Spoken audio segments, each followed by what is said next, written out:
Армысыздар, достар! Сегодня мы с вами получим ответ на вопрос, как сказать «я прихватил». Для этого мы используем вспомогательный глагол «киту». Чтобы составить предложение, сначала берем основной глагол, убираем букву «у» и добавляем аффиксы «а», «е», «и».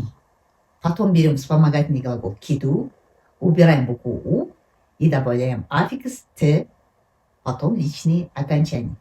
Давайте посмотрим примеры. Жұмысқа тормозок ала кеттім.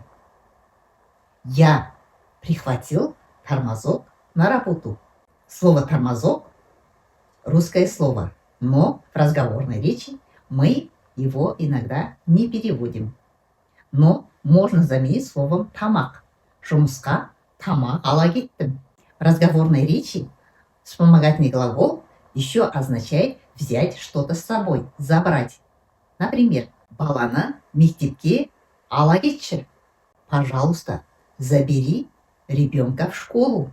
Кітабыңды ала кеттің ба? Ты взял с собой свою книгу? Құжаттарды бере кетіңізші. Собеседник хочет сказать, чтобы мы взяли документы с собой и передали. Ол досына сыйлық ала кетті. Взял с собой подарок своему другу. На этом мы сегодняшний урок завершаем, а в следующий раз у нас будут еще другие интересные темы. Поэтому не пропускайте уроки, подписывайтесь на канал. Келесі кездескенше!